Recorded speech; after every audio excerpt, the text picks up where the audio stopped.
अस्सलामुअलैकुम नाज़रीन, view point के साथ मैं हूं आपका होस्ट अना हसन। नाज़रीन, आज मैं आपको पीटीआई के ऐसे पार्लियामेंटेरियन से मिलवाने जा रहा हूं जिनकी वजह शोहरत उनकी अपनी सर्विस रेस्क्यू 112 है। किसी गरीब का जनाजा हो, किसी गरीब की शादी हो, वो पहुंचने में देर नहीं लगाते, निकलते हैं, गरीबों के जनाजे भी अटेंड करते हैं और गरीबों के जनाज़ों को कंधा देने में अपना फ़ख्र महसूस करते हैं। तो मेरी एक ख्वाहिश थी, मीडिया हमेशा से ही हमारे सियासतदानों का एक फ़िरौनियत नुमा चेहरा दिखाता है। आज मैं आपके सामने एक रियल फेस ऑफ पॉलिटिशियन लेके सामने आया हूँ और मैं एक सियासतदान की ज़िंदगी से मुतल्लिक बहुत सारे सवाल भी पूछेंगे नवाब अमानुल्लाह साहब से। तो नवाब साहब से बात का आगाज़ करते हैं। नवाब साहब, मुझे पहले तो ये बताएं कि आपने सियासत का आगाज़ कहाँ से किया था? मैंने सन 1977 से सियासी ज़िंदगी का तो आगाज़ मैंने 1979 से किया था। मैं प्रैक्टिकल लाइफ में आ गया था 1960 में। उसको एक बात बताता चलूँ कि दिल्ली नून के सरबरा मियाँ नवाज शरीफ साहब जो आजकल मुल्क से बाहर हैं और फरारी की ज़िंदगी गुजार रहे हैं, उन्हें बहुत देर बाद ख्याल आया कि वोट की इज़्ज़त का। जब वो इक़्तिदार में थे तो उन्हें कभी एहसास नहीं हुआ कि वोटर नहीं हमें इस स्टेज तक पहुँचाया, और उन्होंने आवाम के लिए कोई काम नहीं किया। मेरा 40 साल पहले भी ये मिशन था कि मैं गरीब को इज़्ज़त दिलाऊं, पिछड़े तबके के लोगों को इज़्ज़त दिलाऊं। तो आज मुझे लोग ये कहते हैं कि नवाब साहब, नवाज शरीफ तो आपके नारे पे अमल कर रहा है, अब तो 40 साल पहले से लगे वोट को इज़्ज़त दिलाने के लिए।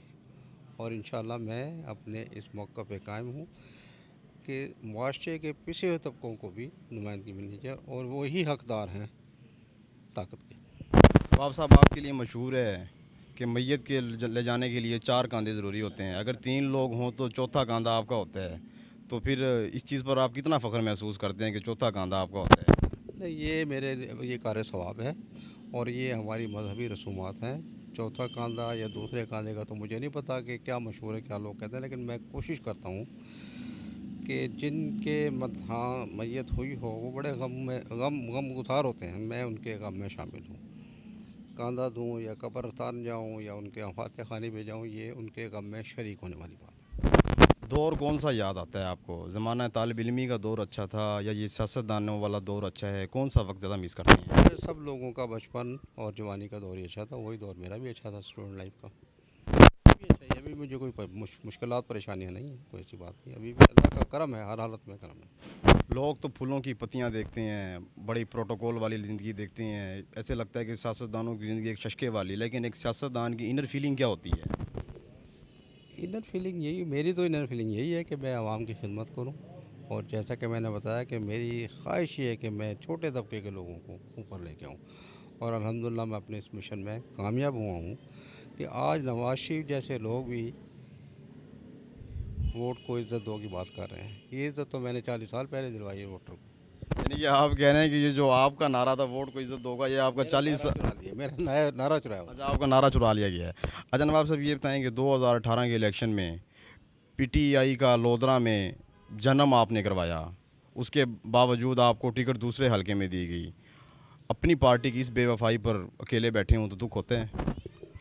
2012 मैंने पीटीआई ज्वाइन की थी और मैंने पीटीआई के लिए बहुत काम किया और अभी भी कर रहा हूँ, और वो मैंने कोई एहसान नहीं किया। पीटीआई एक अच्छी जमात है, इमरान खान इनकलाबी लीडर है। मैं, और जैसे कि मैंने पहले कहा कि मेरे नारे के साथ मैच कर रहे थे इमरान खान का भी यही नारा था कि पिछड़े तबके के लोगों को आगे लेके आएं।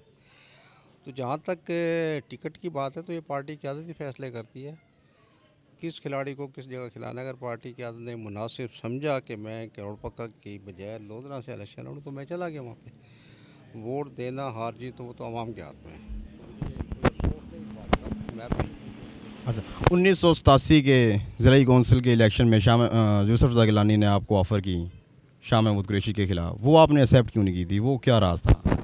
तो हमने फैसला ये किया था मखदूम शाह महमूद कुरैशी साहब ही हमारे कैंडिडेट होंगे, तो उससे मैंने इन्हें रफ नहीं किया। मैंने मखदूम यूसुफ साहब को बता दिया था कि मैं उनका वोटर ही रहूँगा। हमारी पार्टी का, हमारे ग्रुप का फैसला है। मखदूम साहब इलेक्शन लड़े और मखदूम साहब ने इलेक्शन लड़ा, हमने उन्हें सपोर्ट किया और अल्लाह ताला ने कामयाबी दी। अब आपकी हुकूमत डिलीवर तो नहीं कर पा रही है, तो फिर जब आवाम के साथ जाते हैं आप, तो अवामी एक रिप्रेजेंटेटिव हैं, तो आवाम को कैसे टैकल कर लेते हैं फिर आप? ये आपका ख्याल है कि डिलीवर नहीं कर पा रही है, मैं समझता हूँ हमारी हुकूमत डिलीवर कर रही है। देखो जी, महंगाई तो इंटरनेशनल मसला है, कोई पाकिस्तान का मसला नहीं है। मौजूदा हुकूमत के पिछले दौर में महंगाई रही है, लेकिन अब महंगाई दिन ब दिन कम हो रही है। बिजली हर वक्त मौजूद है, अभी आप बटन दबाएं बिजली खड़ी होगी। और फसलों की कीमतें, अब मैं आपको बता दूं, हमारे इलाके में गंदम की मुश्तारी यानी गंदम का ठेका 70,000 से ऊपर चला गया है। तो ये निशानदेही है कि फसलें अच्छी हैं, उनके रेट अच्छे हैं। और किसान को रिलीफ दिया जा रहा है बैंक के कर्ज़ों पे, 2.5% पे कर्जा मिल रहा है, कभी नहीं होता, तारीख़ी रिलीफ है। इसी तरीके से अपने सनतों के लिए बिजली 50% की है, और दीगर इदारों में इस्लाहत आ रही है। और आप ये देखें कि 70 साल का गंद 2.5 साल में नहीं होता, इंशाल्लाह 4 साल में हो जाएगा, 5 साल में मुकम्मल हो साहब जाएगा। मैं ना आपको कुछ सियासतदानों के नाम लूँगा, आपने ना उनको एक लाइन में डिस्क्राइब करना है। इमरान खान, कोई मुकाबला ही नहीं, मुआवजा ही नहीं उनका। जहांगीर खान, जहांगीर साहब ने बड़ी मेहनत की, लेकिन मसाइल का शिकार है। शाह महमूद कुरैशी, शाम आइडियल पर्सन, नवाज वापस आएंगे? बहुत मुश्किल है। अच्छा जी, शेख रशीद मेहनती सियासतदान। हिंदी सियासतदान है। अच्छा जी नवाब साहब, ये बताएं कि अब आप सियासत से कब रिटायर हासिल करना चाहेंगे? अब अभी कुछ और इलेक्शन लड़ने का भी है आपका प्रोग्राम? ये फैसला वक्त आने पे करूँगा, और आवाम फैसला करेगी। जी नाज़रीन, आपने नवाब अमानुल्लाह के साथ हमारी गुफ्तगू सुनी। आज की वीडियो में हमें इजाज़त दीजिए। अल्लाह हाफिज़।